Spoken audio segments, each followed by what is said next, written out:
door, as if guarding the coffee shop. "She's my cat. She seats our customers," Lauren replied. "That's a good trick." Lauren wished she hadn't given him that much information. Her first impression of this guy was not a good one.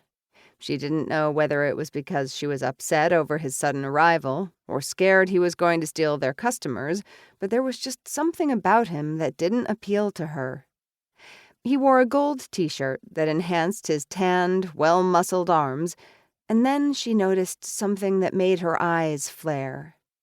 He had a tattoo on his arm, a portrait of a man's face. She glanced from his arm to his countenance and back again, and did a double take. The portrait was of himself. "Yeah, I get that a lot." He grinned at Lauren, flexing his arm, the sketch of his face seeming to wink at her. "The ladies love it." "What?" Zoe nudged her, looking at her inquisitively. "I'll tell you later," Lauren whispered. "I don't think it's legal for you to be here," Lauren told him politely. She'd never seen another truck operating like this on the road. "Legal schmeagle," he shrugged.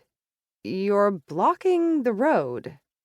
Zoe gestured to the 2-lane road. "But street parking's allowed, isn't it?" They looked at each other. He had them there. "But you're touting for business."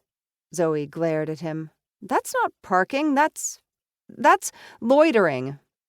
"I think I'll wait until someone with more authority tells me to move on, not 2 cafe girls."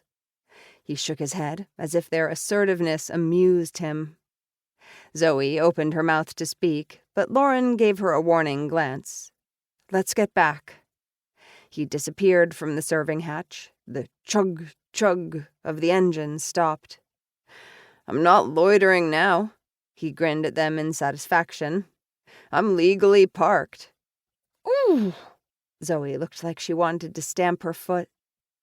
"Don't you want to try one of my cupcakes?" he asked. "They're real good." Lauren scanned the hand-scrawled list taped to the side of the truck. Chocolate, red velvet, and strawberry. His prices were practically the same as hers, but she couldn't see any cupcakes out on the counter. "Do you serve coffee as well?" she asked. "Nah," he shook his head. "I've heard your coffee is good, so I didn't want to compete." "But you're competing with Lauren's cupcakes," Zoe pointed out. "Even I know making a good latte can be an art," he shrugged. "But I don't see what the big deal is about making cupcakes. Anyone can do it." "Anyone?" Zoe's eyes flared. "What do you mean, anyone?"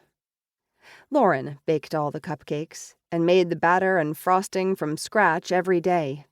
Zoe didn't have the same cupcake-making flair that Lauren possessed. "Just what I said." He smirked again, seeming to enjoy her reaction. "They're easy to make." "Oof!" Zoe stomped back to the cafe. Lauren followed her. "What was all that about, girls?" Ms. Tobin inquired as they re-entered the cafe.